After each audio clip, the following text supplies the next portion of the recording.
आइए हम प्रार्थना करें और उसके बाद वचन सुनेंगे।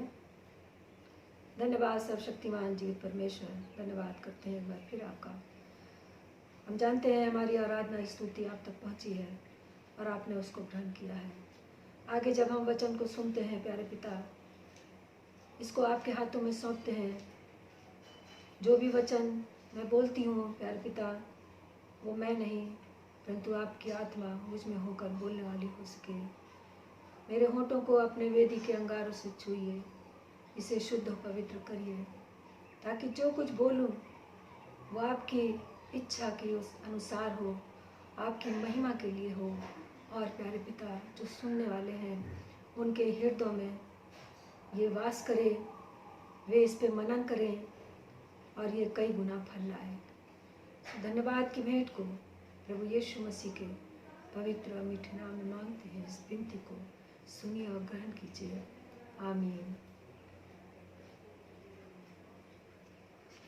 आज का दिन अच्छा दिन है, परमेश्वर का पवित्र दिन है। मैं धन्यवाद करती हूँ और मैं जानती हूँ हम सब अपने अपने स्थानों में सही हैं, अच्छे हैं, क्योंकि उसकी करुणा हमारे लिए सदा की है।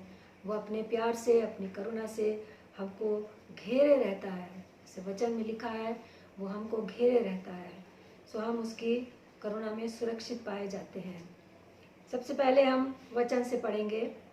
इफिसियों निकाल लीजिए अपनी बाइबल में, अगर आप बाइबल नहीं लाए हैं तो ले आइए। बाइबल से हम रीडिंग करेंगे इफिसियों 5:1 से 17 पद तक।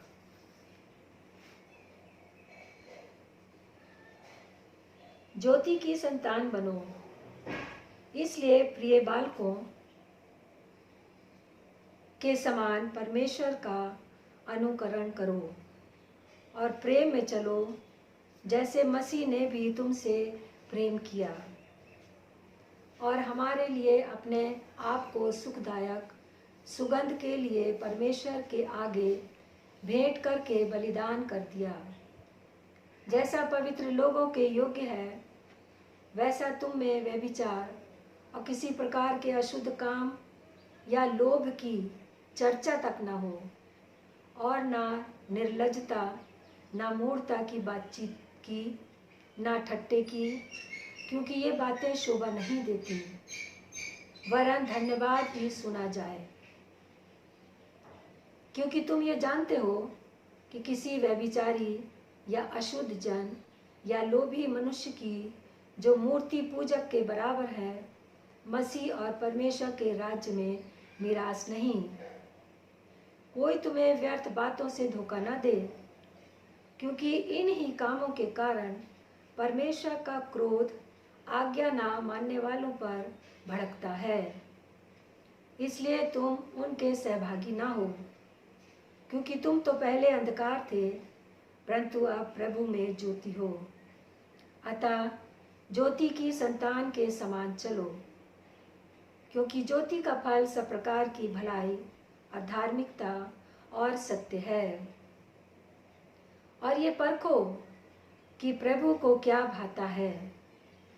अंधकार के निष्फल कामों में सहयोगी ना हो, वरन उन पर उल्हाना दो, क्योंकि उनके गुप्त कामों की चर्चा भी लज्जा की बात है। पर जितने कामों पर उल्हाना दिया जाता है, वे सब ज्योति से प्रकट होते हैं, क्योंकि जो सब कुछ को प्रकट करता है वो ज्योति है। इस कारण वो कहता है, हे सोने वाले, जाग और मुर्दों में से जी उठ, तो मसीह की ज्योति तुझ पर चमकेगी। इसलिए ध्यान से देखो कि कैसी चाल चलते हो, निर्बुद्धियों के समान नहीं, पर बुद्धिमानों के समान चलो। अवसर को बहुमूल्य समझो, क्योंकि दिन बुरे हैं। इस कारण निर्बुद्धि ना हो, पर ध्यान से समझो कि प्रभु की इच्छा क्या है। प्रभु अपने वचन पर आशीष दे। परमेश्वर ने कहा, मैं जो हूँ सो हूँ, यानी इस परमेश्वर के तुल्य कोई नहीं है। और इस संसार में जो कुछ भी होता है स्वर्ग में, पृथ्वी पर, पृथ्वी के बीच में, सब कुछ परमेश्वर की इच्छा के अनुसार होता है। और उसकी इच्छा के बिना ना तो कुछ उत्पन्न हुआ, ना कुछ रचा गया, और ना कुछ हुआ, ना होगा, और ना कुछ हो रहा है। जो कुछ भी हो रहा है सब परमेश्वर की इच्छा के अनुसार हो रहा है। वचन में जो वचन अभी हमने पढ़ा है उसकी मुख्य 2 आयतों पर हम थोड़ी देर विचार करेंगे। पहला पद है 10वां, देखेंगे हम। लिखा है, और ये परखो कि प्रभु को क्या भाता है, प्रभु को क्या अच्छा लगता है। हमें क्या अच्छा लगता है ये इम्पॉर्टेंट नहीं है, ये ज़रूरी नहीं है, परंतु हमें मानना और जानना है, समझना है कि प्रभु को क्या भाता है, उसको क्या चीज़ पसंद है। 17 पद में देखिए, इस कारण निर्बुद्धि ना हो, पर ध्यान से समझो कि प्रभु की इच्छा क्या है। प्रभु की इच्छा क्या है। हम संसारिक जीवन व्यतीत करते हैं और तमाम अपनी इच्छाओं को हम पूरा करते हैं, परंतु वचन कह रहा है कि हमें ये देखना है कि परमेश्वर की क्या इच्छा है। पहली बात देखी थी हमने, परमेश्वर को क्या भाता है, क्या अच्छा लगता है। दूसरा ये कि परमेश्वर की क्या इच्छा है। एक दिन मैं वचन पढ़ रही थी और परमेश्वर से बात कर रही थी। मैंने परमेश्वर से कहा कि आज मुझे कौन सा वचन आप देंगे, क्योंकि रोज़ वचन मिलता है, उससे आशीष मिलती है, बहुत कुछ सीखने को मिलता है। तो मैंने कुछ जो मुझे पढ़ना था मैंने उसको निकाला, परंतु परमेश्वर ने उस वचन को नहीं, मेरा ध्यान किसी और वचन पर वो ले गया, जो कि मैं आपके सामने बांटना चाहती हूँ। मीका नबी की पुस्तक निकाल लीजिए, मीका 1 अध्याय। मीका 1 अध्याय, उसका 1 और 3 पद। यहाँ लिखा हुआ है, हे जाति जाति के सब लोगों सुनो, हे पृथ्वी तू उस सब समेत जो तुझ में है ध्यान दे।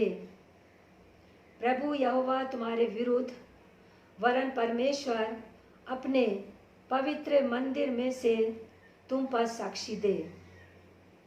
क्योंकि देख, यहोवा अपने पवित्र स्थान से बाहर निकल रहा है और वो उतरकर पृथ्वी के ऊंचे स्थानों पर चलेगा। ये मुख्य पद है, नंबर 3 पद जो है।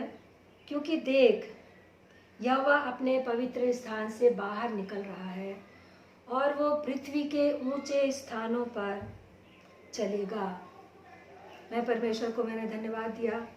मैंने कहा कि समय है कि आप इस तैयारी में हैं कि आप स्वर्ग को छोड़कर पृथ्वी पर आएँ, अपने लोगों को ले जाएं जो आप पे विश्वास रखते हैं, जिन्होंने अनंत जीवन को पाया है। तो मैंने परमेश्वर को बहुत धन्यवाद दिया इस वचन के लिए। इस वचन को आप फिर से पढ़िएगा अकेले में, जब आप अपने आराधना स्तुति अकेले में करते हैं, डिवोशन, आप इन पदों को ज़रूर पढ़िएगा। मीका नबी 1 अध्याय और 3 आयत पे बहुत ध्यान दीजिएगा कि परमेश्वर अपने पवित्र स्थान से निकल रहा है। ये समय जो है हम देखते हैं कि पवित्र स्थान से परमेश्वर अपने निकल रहा है और हम इस पर विश्वास करते हैं, क्योंकि वचन जो है वो सच्चा है। इन दिनों और पिछले दिनों जो बीत गए हैं, हमने बहुत से फेसबुक पर और व्हाट्सएप पर वीडियोस देखे, ऑडियोज़ देखे, सुने, भविष्यवाणियाँ सुनी, बहुत से मैसेजेस देखे और हमने ये सोचना शुरू कर दिया कि क्या हो रहा है संसार में, या क्या होने जा रहा है, संसार किस तरफ बढ़ रहा है। हमारे मन में बहुत से प्रश्न उठते हैं और उठे होंगे उस समय भी, और शायद आज भी हम में से बहुतों के पास ये प्रश्न है कि ये सब क्या हो रहा है। क्या परमेश्वर के आगमन से पूर्व के चिन्ह हैं ये जो संसार में महामारी फैली हुई है, या और भी बहुत सी आपदा आ रही हैं एक के बाद एक। मौसम देख लीजिए, मई महीने में कभी बारिश नहीं होती है, ना ओले गिरते हैं। वो भी संभव हो रहा है क्योंकि परमेश्वर जो चाहता है वो करता है। तो क्या परमेश्वर के आने से, आगमन से पूर्व के ये चिन्ह है? या क्या परमेश्वर का क्रोध जाति जाति पर भड़का है? या क्या परमेश्वर के लोगों के लिए ये तैयारी का समय है? या परमेश्वर के किए हुए उन वायदों को पूरा होने का समय है? या उन भविष्यवाणियों को जो कि वचन में पहले लिख दी गई हैं सालों साल पहले, और अभी भी जो हो रही हैं भविष्यवाणियाँ, उनको पूरी होने का समय है? या बहुत सी आत्माओं के बचने का समय है? कौन सा समय है ये जो इस समय हम अपनी ज़िंदगी में देख रहे हैं? ये क्या है, क्यों है, क्यों हो रहा है? प्रिय भाइयों बहनों, बेहतर ये है कि हम इस बात पर मन ना लगाएं, क्योंकि ना हमारे चाहने से कुछ रुकेगा और ना हमारे चाहने से कुछ होगा। सब कुछ परमेश्वर की इच्छा से इस पृथ्वी पर हो रहा है।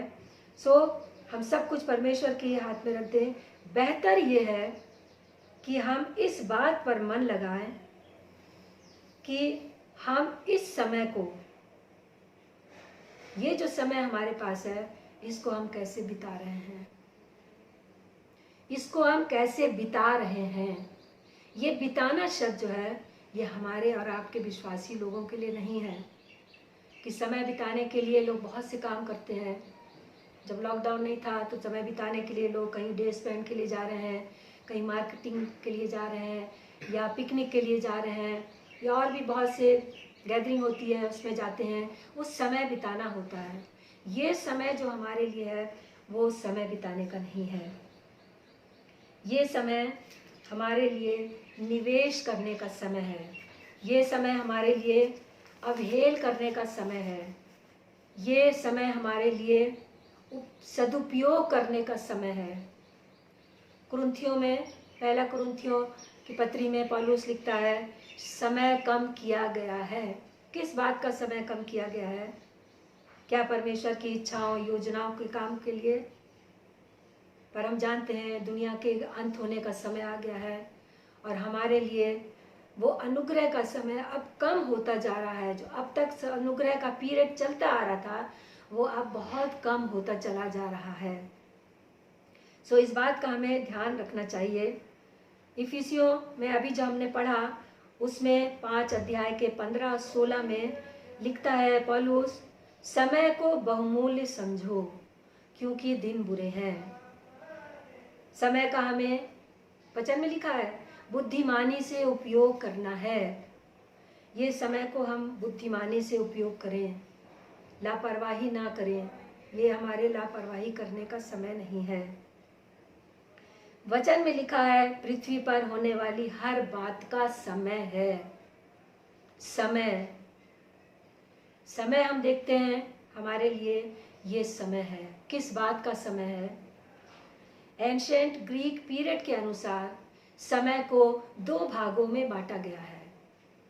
पहला है काइरोस।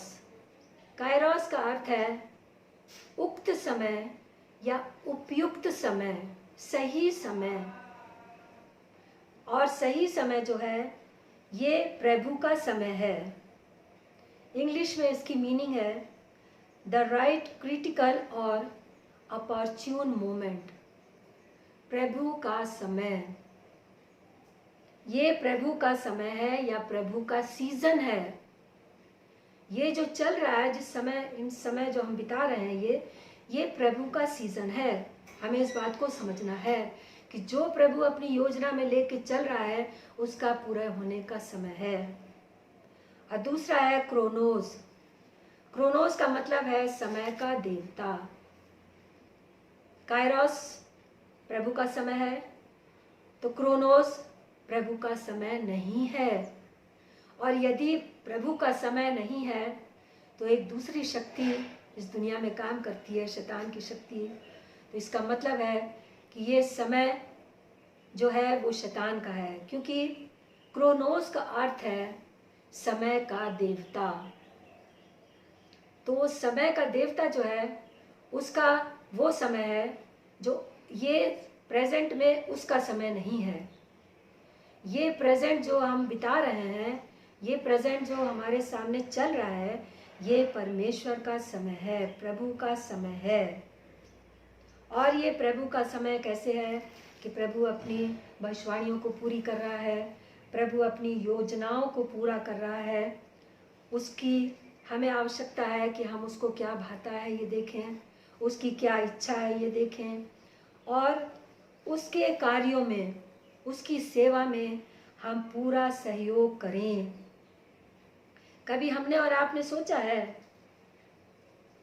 कि हम प्रभु से बहुत कुछ मांगते हैं, रोज मांगते हैं, सुबह शाम, शायद दिन में भी कई बार मांगते हैं, प्रभु हमें ये चाहिए, प्रभु हमें चंगाई चाहिए, बहुत कुछ मांगते हैं। क्या हमने कभी ये सोचा है कि प्रभु को हमारी भी ज़रूरत है, प्रभु को हमारा प्रयोजन है? जैसे यरूशलेम में प्रवेश करते समय प्रभु को गधी के बच्चे का प्रयोजन था, उसने उसको प्रयोग किया अपने लिए, अपनी महिमा के लिए, अपने काम के लिए। तो प्रभु को हमारा भी काम है, हमसे भी काम है। प्रभु चाहता है बहुत कुछ कि हम उसके लिए करें, वो तो हमारे लिए करता है। प्रभु यीशु मसीह ने भी परमेश्वर पिता की योजना को पूरा किया।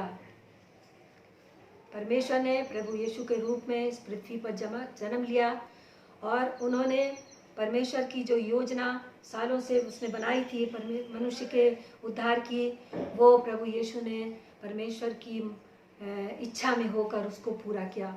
तो जब प्रभु यीशु ने उसकी इच्छा को पूरा किया, तो हम और आप जो बचाए हुए हैं उसकी इच्छा को करने के लिए हमें तत्पर रहना है। वचन में हम बहुत से लोगों के बारे में पढ़ते हैं जिन्होंने प्रभु की इच्छा के अनुसार या परमेश्वर की इच्छा के अनुसार, पुराने नियम में भी हम पढ़ते हैं, नए नियम में भी हम पढ़ते हैं, जैसे शाऊल, परमेश्वर की इच्छा के अनुसार परमेश्वर ने उसको चुन लिया और उसने काम किया। एलीशा ने काम किया परमेश्वर के लिए, एलिया ने परमेश्वर की इच्छा के अनुसार काम किया। मूसा और योना को हम देखते हैं, मूसा ने अनिच्छा से, उसकी इच्छा नहीं थी कि वो जाके इस्राएलियों को मिस्र देश से निकाल लाए, क्योंकि उसने परमेश्वर से वाद विवाद किया इसके संबंध में। पर परमेश्वर ने कहा नहीं, तुझे उन्हें छुड़ा के लाना है, बचाना है। तो वो मान गया, फिर परमेश्वर की इच्छा के अनुसार उसने काम किया। वही काम योना ने किया। परमेश्वर ने उसको बोला, अपनी आज्ञा दी कि तुझे ये काम करना है, पर योना की इच्छा नहीं थी और उसने उस काम से परमेश्वर के मना कर दिया या अनिच्छा जाहिर की। और उसके बाद क्या होगा वो हम वचन में आज देखेंगे। योना के जीवन से हम बहुत कुछ सीखते हैं और हम सीखेंगे।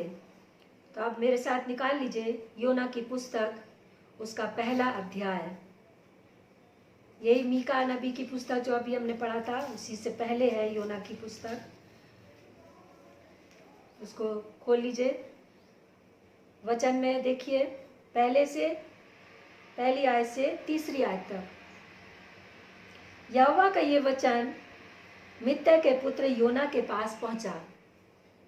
उठकर वो बड़े नगर नीनवे को जा और उसके विरुद्ध प्रचार कर, क्योंकि उसकी बुराई मेरी दृष्टि में बढ़ गई है।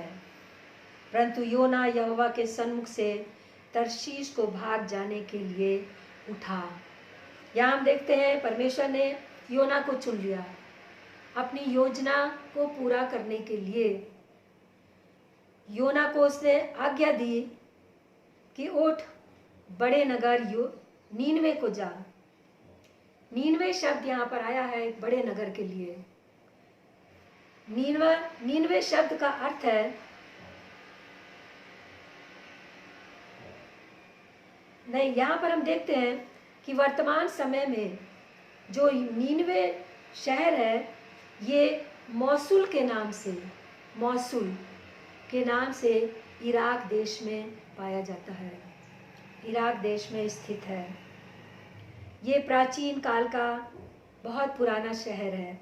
यहाँ पर 3 अध्याय पे लिखा हुआ है कि बहुत बड़ा नगर था, बहुत पुराना नगर है ये।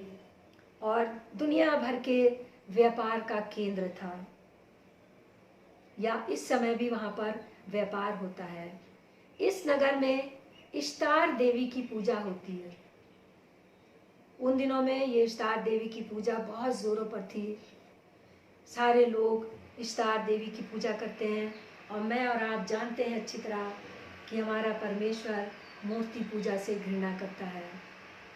वो नहीं चाहता है कि उसके नाम की महिमा किसी और को दी जाए, क्योंकि वो यही एक ही नाम स्वर्ग और पृथ्वी पर है। सो चूंकि ये नगर, नीनवे नगर कैपिटल भी था, इसलिए यहाँ पर व्यापारियों का आना जाना, पर्यटकों का आना जाना, विदेशी लोग बहुत आते जाते थे। और चूंकि ये विदेशी लोग और पर्यटक बहुत आते जाते थे, और यहाँ धन बहुत था, बहुत बहुमूल्य चीज़ों का व्यापार होता था, इसलिए यहाँ बुराई का अड्डा था। ये पाप और अधर्म इतनी चरम सीमा तक पहुंच गया था कि परमेश्वर को बहुत जलन होती थी। परमेश्वर बहुत व्याकुल होने लगा कि इस नगर के लोगों को मुझे बचाना है, क्योंकि वो पृथ्वी पर अपने लोगों को बचाना चाहता है, नाश करने नहीं आया। वो नाश नहीं करना चाहता है, लोगों को बचाना चाहता है। तो नीनवे के लोग जो है उस समय इतने दुष्ट प्रवृत्ति के हो गए थे, राक्षसी व्यवहार करते थे, घृणित पाप करते थे, जिनकी वजह से परमेश्वर ने योना को चुना और आज्ञा दी कि जा तो उस नीनवे शहर में प्रचार कर। उसने आज्ञा दी तो योना डर गया। योना क्यों डरा? योना खूब अच्छी तरह जानता था कि ये नीनवे शहर जो है बुराइयों का अड्डा है, पापों से भरा है, और लोग उसकी बात को नहीं सुनेंगे, बिल्कुल नहीं सुनेंगे, और यहाँ तक कि वो उसको मौत के घाट भी उतार सकते हैं। ये डर उसके मन में था और वो वहाँ से भाग गया। अब भागकर, यहाँ तीसरे पद में लिखा है, तर्शीश को जाने के लिए उठा, भागने के लिए तैयार हो गया कि मुझे भागकर अब तर्शीश को चले जाना है। यहाँ उसको परमेश्वर ने कहा कि तुझको जो मैं बताऊंगा वो तू वहां पर कहेगा। उसने बोला कि मैं क्या कहूंगा, कोई नहीं सुनेगा। परमेश्वर ने कहा कि मेरी आज्ञा है, तू जा, मैं तुझको बताऊंगा कि वहां क्या कुछ करना है। परमेश्वर की इच्छा से या नजरों से छिपना चाहा योना ने, और हम वचन के अनुसार देखते हैं कि परमेश्वर एक एक चप्पे चप्पे पर, एक एक जगह पर उपस्थित है। हम कहीं छिप नहीं सकते हैं। इसका बयान भी हम वचन में पाते हैं। वचन खोलिए मेरे साथ, भजन संहिता 139, 139 और उसके दूसरे पद से 12 पद तक हम पढ़ेंगे कि योना का जो विचार था कि वो परमेश्वर से छिप जाएगा, उस विचार को यहाँ दाऊद देखिए कैसे लिखता है। दाऊद का क्या विचार था? यहाँ लिखता है दूसरा पद, तू मेरा उठना बैठना जानता है। दाऊद कह रहा है परमेश्वर से कि तू मेरा उठना बैठना जानता है और मेरे विचारों को दूर ही से समझ लेता है। हमारे मन में जो भी विचार उठते हैं, इससे पहले कि उठें, परमेश्वर जान जाता है। मेरे चलने और लेटने को की तू भली भांति छानबीन करता है और मेरे पूरे चाल चलन का भेद जानता है। हे यहोवा, मेरे मुख में ऐसी कोई बात नहीं जिसे तू पूरी रीति से ना जानता हो। तूने मुझे आगे पीछे घेर रखा है और अपना हाथ मुझ पर रखे रहता है। ये ज्ञान मेरे लिए बहुत कठिन है, ये गंभीर और मेरी समझ से बाहर है। मैं तेरी आत्मा से भागकर किधर जाऊं या तेरे सामने से किधर भागूं? यदि मैं आकाश पे चढ़ूं तो तू वहाँ है, और यदि मैं अपना बिछौना अधोलोक में बिछाऊं तो तू वहाँ भी है। यदि मैं भोर की किरणों पर चढ़कर समुद्र के पार जा बसूं तो वहाँ भी तू अपने हाथ से मेरी अगुवाई करेगा और अपने दाहिने हाथ से मुझे पकड़े रहेगा। यदि मैं कहूँ कि अंधकार में भी मैं छिप जाऊंगा और मेरे चारों ओर का उजियाला रात का अंधेरा हो जाएगा, तो भी अंधकार तुझको ना छिपाएगा। रात को दिन के तुल्य प्रकाश देगी, क्योंकि तेरे लिए अंधियारा और उजियाला दोनों एक समान है। परमेश्वर ज्योति है, उसके लिए अंधकार नहीं है। वो जहाँ है वहाँ पर ज्योति है। जहाँ वो उपस्थित है वहाँ अंधकार हो ही नहीं सकता है। हमारा खूब जानते हैं, अगर हम यहाँ पर एक लाइट जलाएं तो अंधकार वहाँ ठहर नहीं सकता है। तो प्रभु यीशु मसीह परमेश्वर खुद ज्योति है, और वो जहाँ पर उपस्थित है वहाँ अंधकार हो नहीं सकता है। तो दाऊद के इन वचनों से हमने देखा कि हम परमेश्वर की नज़रों से छिप नहीं सकते हैं किसी भी तरीके से। तो योना का ये सोचना व्यर्थ गया, व्यर्थ था। उसने अपनी बुद्धि और समझ का प्रयोग किया और छिपना चाहा। परमेश्वर की आज्ञा का उसने उल्लंघन किया। पहली बात, मुख्य बात, परमेश्वर की आज्ञा का उल्लंघन किया, उसको तुच्छ जाना, उसकी आज्ञा का उसने इम्पोर्टेंस नहीं दिया आज्ञा को। दूसरा, उसकी उपस्थिति से, उसकी प्रेजेंस से वो दूर भागना चाहा उसने। परमेश्वर से दूरी, ये परमेश्वर है और ये शैतान है, बीच में हम हैं। परमेश्वर की ओर यदि हम बढ़ते हैं तो ये ऑटोमेटिकली अपने आप हम शैतान से दूर होते जाते हैं और परमेश्वर के नज़दीक बढ़ते जाते हैं। और यदि हम परमेश्वर से दूर होकर शैतान की ओर बढ़ते हैं तो ये हमारे लिए बहुत दुख की बात है। तो परमेश्वर से हमारी दूरी बढ़ती ही जाएगी और हम शैतान के नज़दीक आते जाएंगे, और ये परमेश्वर हमसे बिल्कुल नहीं चाहता है। और ऐसी स्थिति में परमेश्वर हमको ताड़ना देता है। वचन में बहुत जगह लिखा हुआ है कि उसकी ताड़ना को हल्की बात ना जाने।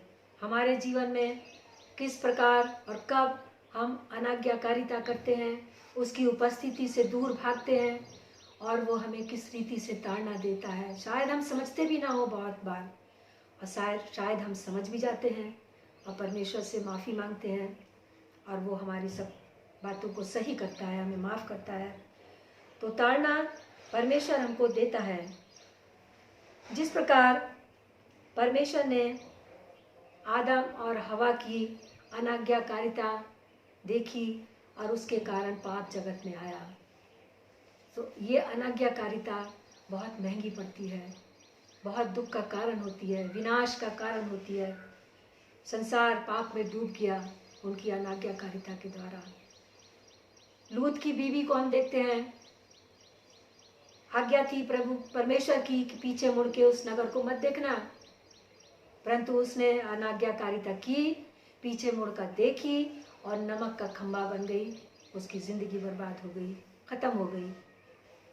नूह के समय में परमेश्वर ने, नूह ने बहुत से लोगों को परमेश्वर का वचन बताया, सुनाया कि पश्चाताप करो, परमेश्वर बचाने वाला है, बुरे पापों से फिरो, बुराइयों को छोड़ो, बुरे कामों को छोड़ो। लोगों ने मजाक समझा, और क्या किया परमेश्वर ने? उस अनाज्ञाकारिता का परिणाम क्या हुआ कि पूरे संसार को जल प्रलय के द्वारा परमेश्वर ने नाश कर दिया। नाश नहीं करना चाहता था, पर पाप इतना बढ़ गया था, सीमा पर था, चरम सीमा पर था, जिसे परमेश्वर बर्दाश्त नहीं करता है। और यहाँ भी वही हुआ। नीनवे नगर का पाप जो था, बुराइयाँ जो थी, अधर्म जो था, वो चरम सीमा पे पहुँच गया था, और परमेश्वर ने उसको नाश करने के लिए प्लानिंग कर ली थी, विचार कर लिया था कि मैं इसको नाश कर दूंगा। अनाज्ञाकारिता का परिणाम दंड होता है और मृत्यु भी होती है। वचन में एक बहुत अच्छा एक उदाहरण है अनाज्ञाकारिता का, हम देखेंगे। पहला राजा उसका 13वां अध्याय निकालिए। पहला राजा उसका 13वां अध्याय, उसकी 6 से 8, पहले हम 8 पद को पढ़ेंगे। परमेश्वर के जन ने राजा से कहा, चाहे तो मुझे अपना आधा घर भी दे तो अभी तेरे संग ना चलूँगा। यहाँ पर हम देखते हैं कि एक जन है, यहाँ जन लिखा हुआ है, एक आदमी है, उसका नाम यहाँ पे मेंशन नहीं किया गया है। एक जन है जो परमेश्वर का जन है और उसका वचन पाकर वो यहूदा से बेतेल को जाता है और वहाँ पर उसको राजा के सामने पेश किया जाता है और राजा परमेश्वर को पे विश्वास नहीं करता, नहीं मानता है। तो वहाँ उन दोनों की बातचीत होती है। आप को समय होगा, आप इस अध्याय को 13 अध्याय को ज़रूर पढ़िएगा, इसको पूरी रीति से बहुत अच्छी तरह समझने के लिए। उन दोनों में बातचीत होती है, यहाँ तक कि उस जन ने बोला कि अगर तू ऐसा करेगा तो परमेश्वर तुझको दंड देगा। उसने नहीं माना और अपना हाथ वेदी के ऊपर बढ़ाया और बढ़ाते ही उसका हाथ सूख गया और वो अपने हाथ को खींच नहीं सका। यहाँ वचन में लिखा है अपने हाथ को खींच नहीं सका और उस जन ने बोला परमेश्वर से, फिर उसने माफ़ी मांगी और बोला कि उसका हाथ ज्यों का त्यों कर दे और परमेश्वर ने उस पर रहम किया और उस राजा के हाथ को उसने ज्यों का त्यों किया। उसने पर उस जन ने, उस राजा ने उस जन से बोला कि तू चल मेरे यहाँ ठहर, मेरे यहाँ भोजन कर, पानी पी, आराम कर। उस जन ने कहा नहीं। देखिए यहाँ पे लिखा 9 पद देखिए, क्योंकि यहोवा के वचन के द्वारा मुझे यूं आज्ञा मिली है कि ना तो रोटी खाना और ना पानी पीना और ना उस मार्ग से लौटना जिससे तू जाएगा, दूसरे मार्ग से जाना। ये उसको परमेश्वर की आज्ञा थी और उसने यहाँ पर आज्ञा का पालन किया, राजा को बताया और राजा से क्षमा मांगकर वो वहाँ से चल दिया। और इस सारे काम को एक लड़का था या एक आदमी था, वो देख रहा था और वो अपने घर गया, उसने अपने पिता को बताया और उसका पिता एक नबी था, एक भविष्यवक्ता था। उसने बताया सारा वृत्तांत अपने पिता को कह सुनाया कि राजा के साथ क्या हुआ है, परमेश्वर ने क्या किया और मैं अपनी आँख से देख के आया। उसने पूछा वो किधर गया है, उसके बेटे ने बताया कि वो उस तरफ गया है। उसने कहा जल्दी से गधी निकाल, उसके ऊपर काठी बांध, मैं जाऊँगा उसके पीछे। और वो उसके पीछे चला और वो जब उसके देखिए परमेश्वर ने उसको यहाँ इस्तेमाल किया, इस दूसरे नबी को। जब वो उसके पीछे चला तो वो उसको एक बांज वृक्ष के नीचे उसको बैठा हुआ पाया और उससे पूछा कि जो बेतेल नगर को जाता है यात्री वो तू है?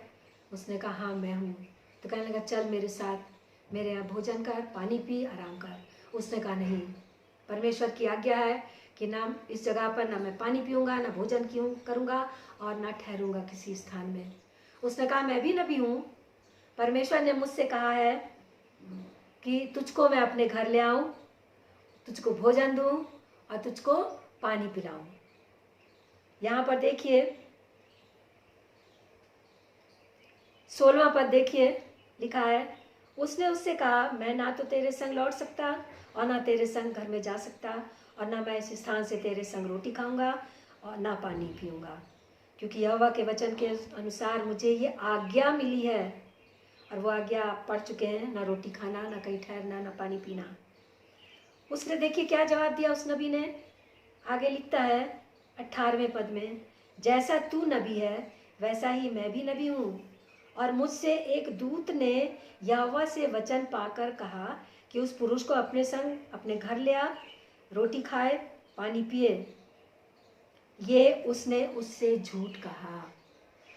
परमेश्वर के नबी ने देखिए दूसरे नबी से यहाँ झूठ बोला। परमेश्वर उसको टेस्ट कर रहा है यहाँ पर, पहले वाले नबी को जिसको उसने आज्ञा दी थी कि तू जा और ऐसा ऐसा मत करना। इसी को दूसरे नबी के द्वारा परमेश्वर टेस्ट करता है, उसकी परीक्षा लेता है कि वो कहाँ तक आज्ञाकारी है। और हम देखते हैं कि जब उसने ये बोला कि मैं भी नबी हूँ, परमेश्वर ने मुझसे कहा कि मेरे घर चल, तो वो तुरंत उस बात को मान गया और उसके साथ गया और उसके घर में रहा।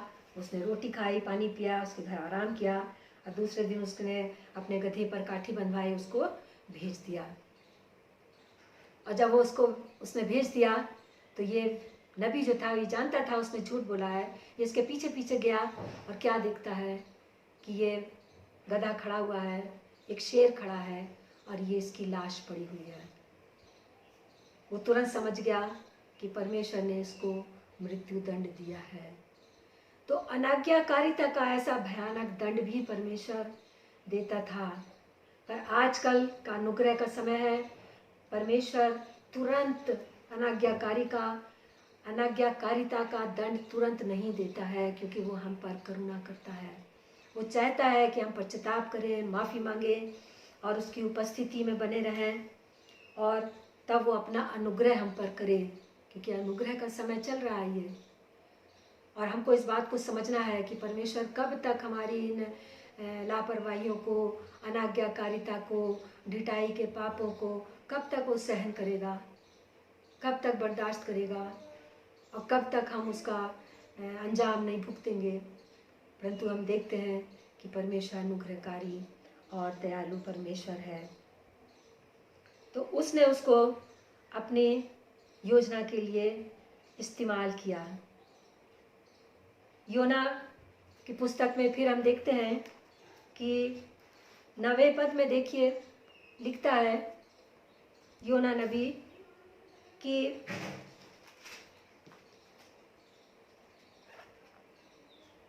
उसने उनसे कहा, मैं इब्री हूँ।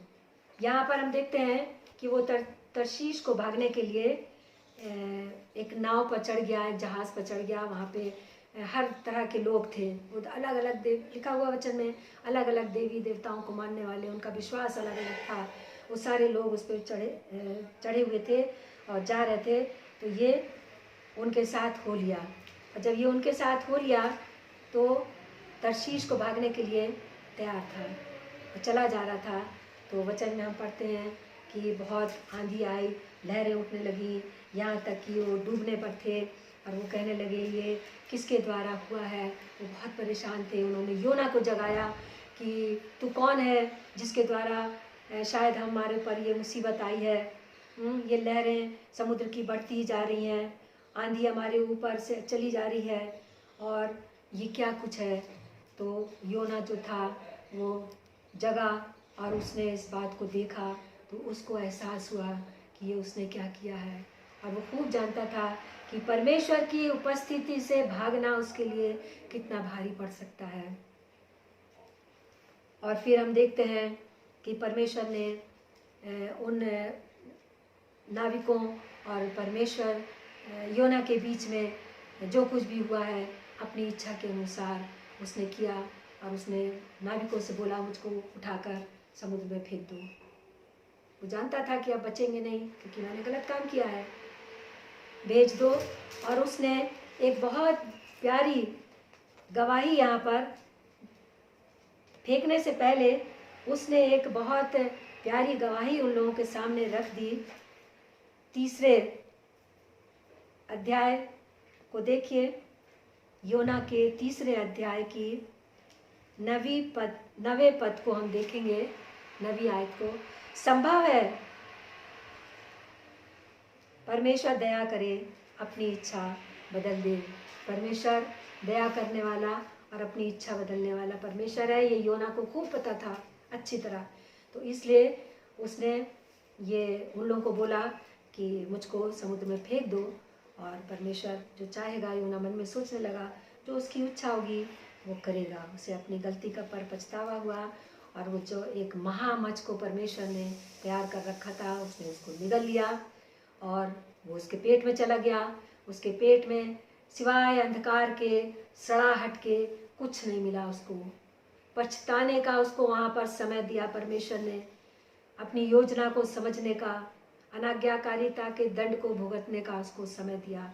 उसको समझ दी और उसने वहाँ पर रो रो कर प्रार्थना की महामछ के पेट में परमेश्वर से।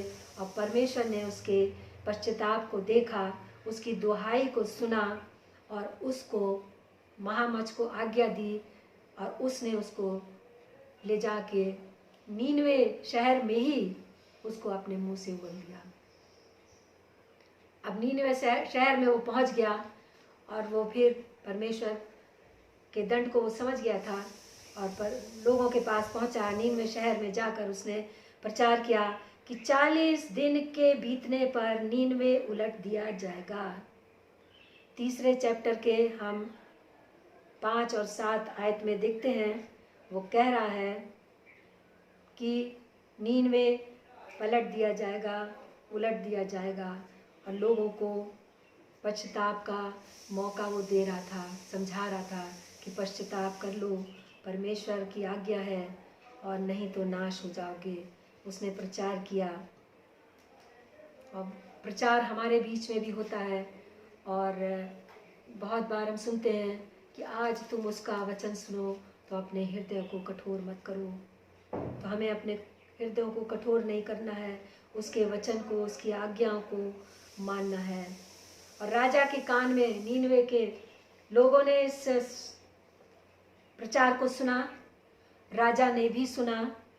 यहाँ पर हम देखते हैं कि चौथे पद में, अब से 40 दिन के बीतने पर नीनवे उलट दिया जाएगा। तब नीनवे के मनुष्यों ने परमेश्वर के वचन की प्रतीति की, उसको माना, और उपवास का प्रचार किया गया, और बड़े से लेकर छोटे तक सबों ने टाट ओढ़ा।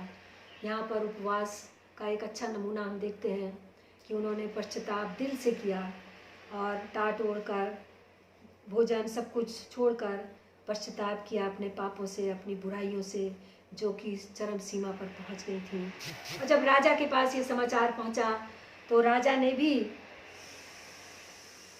तुरंत अपने सिंहासन को छोड़ दिया, वो उतर आया, और उसने भी अपने राजसी वस्त्रों को उतार दिया, टाट को ओढ़ लिया। अब पूरे नगर में, नीनवे नगर में उसने ये ऐलान करा दिया, ढिंढोरा पिटवाया। 7वें पद में देखिए लिखा हुआ है कि राजा ने प्रधानों से सम्मति लेकर नीनवे में ये आज्ञा का ढिंढोरा पिटवाया, क्या मनुष्य, क्या गाय बैल, क्या भेड़ बकरी या अन्य पशु कोई कुछ ना खाए, वे ना खाएं और ना पानी पिए। मनुष्य और पशु दोनों टाट उड़ें, और वे परमेश्वर की दुहाई चिल्ला चिल्ला कर दें। ये प्रचार किया गया। जब उसने सुना कि उलट दिया जाएगा, परमेश्वर इसका बदला लेगा, तो पूरा नगर जो था परमेश्वर की दुहाई देने लगा। हम भी जब परेशानियों मुसीबतों में होते हैं, परमेश्वर की दुहाई देते हैं। आजकल इस संकट के समय जब पूरे संसार पर है, लोग, परमेश्वर के लोग, विश्वासी परमेश्वर की दुहाई दे रहे हैं कि परमेश्वर अपने लोगों को बचाइए, अपनी योजना को पूरी कीजिए, अपना अनुग्रह कीजिए। और फिर हम देखते हैं कि यहाँ पर लिखा हुआ है 9वें पद में, संभव है परमेश्वर दया करे और अपनी इच्छा बदल दे, और उसका भड़का हुआ कोप शांत हो जाए, और हम नष्ट होने से बच जाएं। ये राजा की भी बात है जो ढिंडोरे में बोली गई, और उसने कही कि हो सकता है कि परमेश्वर हम पे दया करे, और हम लोग, हमारा देश, हमारे लोग, हमारे गाय बैल बकरी जो भी हैं, सब बच जाएं। तो नीनवे के लोग कुकर्म से फिरे और पश्चाताप करके परमेश्वर के नज़दीक आए, और वो जानते थे कि परमेश्वर अपनी इच्छा को बदलेगा। चौथे अध्याय के 2 पद को आप देखिए, लिखा है, उसने यहोवा से ये कहकर प्रार्थना की है, यहोवा, जब मैं अपने देश में था तब क्या मैं यही बात न कहता था। अब देखिए, जब वो पश्चाताप कर रहे थे तो परमेश्वर ने प्रार्थना को सुना। वो पश्चातापी मन से की गई प्रार्थनाओं को सुनता है। आंसू बहाया होगा लोगों ने, उपवास किया, और प्रार्थना प्रभु ने सुना। और इस बात से योना बहुत क्रोधित हुआ, उसको बहुत गुस्सा आया, और उसने कहा, परमेश्वर से मैं आपसे नहीं कहता था, क्या आप तो कैसे हैं, परमेश्वर कैसा है। देखिए कितनी प्यारी गवाही योना ने दी, परमेश्वर से बोला कि आप कैसे हैं, और हमारे और आपके लिए भी है।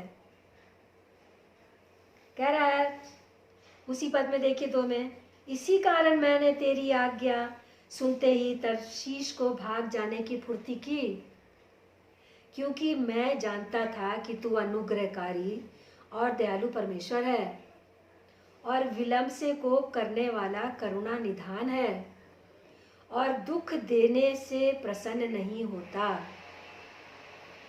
इसलिए अब हे यहोवा मेरा प्राण ले ले, क्योंकि मेरे लिए जीवित रहना से मरना भला है। अब उसने कहा, आपने तो मुझको इतनी मुसीबत में डाला और मैंने प्रचार किया अपनी जान जोखिम में डाल के, और आपने क्या किया? आप अनुग्रहकारी हैं, दयालु हैं, मैं जानता था आप यही करेंगे, और आपने लोगों की प्रार्थना को सुना और उनको बचा लिया। वो बहुत क्रोधित था, गुस्सा था, पर हमारा परमेश्वर दयालु परमेश्वर है और विलम्ब से कोप करने वाला अति करुणामय परमेश्वर है। दुख देकर वो पछताने वाला परमेश्वर है, अपनी इच्छा को बदलने वाला परमेश्वर है। यदि हम मांगे तो वो अपनी इच्छा को हमारे प्रति बदलने के लिए तैयार रहता है। हम गुनाहों में गिरते हैं, वो हमको बचाता है। जब हम पश्चाताप करते हैं, अपने गुनाहों से माफ़ी मांगते हैं, तो वो हमको दंड नहीं देता उस समय, वो हम पे अनुग्रह करता है और हमको बचाता है। वो हमको बचाने आया है, वो इस संसार में मनुष्यों को बचाने आया है। वो ऐसा परमेश्वर है। और हम देखते हैं कि यदि हम परमेश्वर से दूर होंगे तो हमें बहुत बुरा परिणाम झेलना पड़ेगा, यहाँ तक कि हम अपने प्राणों की हानि उठा सकते हैं जैसा कि उस नबी ने उठाया। क्योंकि वचन में लिखा है, यदि हम संसार में सब कुछ प्राप्त करें और अपने प्राणों की हानि उठाएं तो क्या फ़ायदा है? यानी यदि हम नरक में चले जाएं इसके बाद भी, तो हमारे लिए क्या फ़ायदा है? कुछ भी नहीं। तो प्रिय भाइयों बहनों, हमें बहुत ही सचेत रहने की आवश्यकता है, बहुत सोचने विचारने की आवश्यकता है कि परमेश्वर से दूरी हमारे लिए अंधकारमय जीवन हो सकता है। परमेश्वर ज्योति है, सो हमें परमेश्वर के संग और संगति में चलना है, ताकि हम भी ज्योति में चल सकें और हम परमेश्वर की ज्योति में चलकर अपने जीवन को ज्योतिर्मय और आशीषमय बना सकते हैं। परमेश्वर से दूरी हमारे पतन का कारण हो सकता है, हमारे विनाश का कारण हो सकता है। शैतान नहीं चाहता है कि हम उन्नति करें, वो चाहता है विनाश हो, परंतु परमेश्वर बचाने वाला है। तो परमेश्वर की उपस्थिति में, संगति में रहिए और परमेश्वर से दूरी मत बनाइए, उसके नज़दीक आइए। सो हमारा पतन जो है उसको दूर करेगा, हम उन्नति की ओर जाएंगे, हमारी आत्मिक उन्नति होगी। परमेश्वर से दूरी अशांति लाता है, अंधकार लाता है, पतन लाता है, अशांति भी लाता है। हमारा जीवन व्याकुल हो सकता है, हम अशांत रहेंगे अपने जीवन में। कोई भी चीज़ हमको, कोई भी काम हमको पसंद नहीं आएगा, हमारा मन व्याकुल रहेगा। जब हम परमेश्वर के सम्मुख आते हैं तो हमको बहुत शांति देता है और हम शैतान की तमाम चालों को समझते हैं और परमेश्वर के नज़दीक रहने के लिए अपना जीवन जब बिताते हैं तब हमको शांति मिलती है। सो पर लापरवाही के जीवन को हम दूर करें और परमेश्वर के नज़दीकी में रहें, उसकी उपस्थिति में, उसकी संगति में, उसके शरण में बने रहें, उसकी सामर्थ्य में, उसके प्रेम में, उसके वचन में बने रहें। वचन में लिखा है, हमने पढ़ा था वचन संहिता 139 में, कि वो हमें अपने चारों ओर से हमें घेरे रहता है, अपने वचन से, अपनी आत्मा से, अपने प्रेम से, अपनी आशीषों से वो हमें अपनी शांति से घेरे रहता है। तो अंत में मैं आपसे यही कहूँगी कि परमेश्वर के सामर्थ्य और प्रेम में बने रहिए। और हमने यहाँ बहुत सी बातें सीखी हैं कि परमेश्वर को क्या भाता है, परमेश्वर की क्या इच्छा है, हम जानें। समय को बहुमूल्य जानें, समय का सदुपयोग करें, उसको बिताएं नहीं कि समय हमें बिताना है, उसका सदुपयोग करें, उसका उपयोग करें, आज्ञाकारिता में बने रहें। पश्चाताप नहीं किया है, अगर अपने जीवन से बुराइयों को नहीं छोड़ा है, तो ये समय है पश्चाताप करने का, आंसू बहाने का और परमेश्वर की योजनाओं को पूरा करने का। हम में से बहुत से हैं जो परमेश्वर की योजनाओं को अपने जीवन के द्वारा पूरी कर सकते हैं। परमेश्वर ने भी बहुत लोगों को इस्तेमाल किया है। तो मेरी यही विनती है, परमेश्वर से प्रार्थना भी है कि हम में से हर एक भाई बहन, बच्चों को, जो लोग भी इस वचन को सुन रहे हैं, उनको अपनी योजनाओं को पूरी करने के लिए इस वर्तमान काल में उपयोग करें और प्रयोग करें। परमेश्वर इस वचन पर आशीष दे, आप सबों को आशीष दे। जय मसीह की। आइए हम प्रार्थना करें। धन्यवाद सर्वशक्तिमान परमेश्वर, आपका धन्यवाद करते हैं इस समय के लिए मेरे प्रभु। आपने होने दिया, जो वचन आपके आत्मा ने हमको दिया वो हमने आपके लोगों को, अपने प्रियों को पहुंचाया है प्यारे पिता। और मैं चाहती हूँ कि ये वचन उनके हृदयों में काम करे, उनके कठोर मनों को तोड़े। इस वचन के आईने में वो अपने को देख सके कि वो कैसा जीवन बिता रहे हैं। एक पछताने का, पश्चाताप करने का जीवन उनको दीजिए। आंसू दीजिए प्यारे पिता, क्योंकि आंसुओं के बिना पश्चाताप नहीं है। और हमारे आंसुओं का, एक एक आंसुओं का हिसाब आप हमको देंगे, उसका प्रतिफल आप हमको देंगे। सो हर एक के साथ होइए प्यारे पिता। जो कुछ हमने सीखा है उसको हम मनन करें और उस पर अपना आचरण करें। उसके लिए आपका अनुग्रह, आपकी दया, आपका प्रेम हमको चाहिए प्यारे पिता। एक एक को आपके हाथों में सौंप देते हैं। आने वाले समय में प्यारे पिता, जब हम फिर इकट्ठा होते हैं, आपकी आशीष हम पर हो, आपके वचन को हम सुने और आशीषित हो, उसके अनुसार अपने को चला सकें। आज दिन भर आप हम में से हर एक के साथ हो, हम आपकी उपस्थिति में बने रहें, यही मेरी विनती और इच्छा है प्यारे पिता। सारा आदर महिमा हमको आपको देते हैं। इस विनती को, इस धन्यवाद की भेंट को आपके पुत्र अपने उद्धार करता प्रभु यीशु के सामर्थी पवित्र मीठे नाम में होकर मांगते हैं। सुनिए और ग्रहण कीजिए। आमीन, आमीन। धन्यवाद प्यारे यीशु।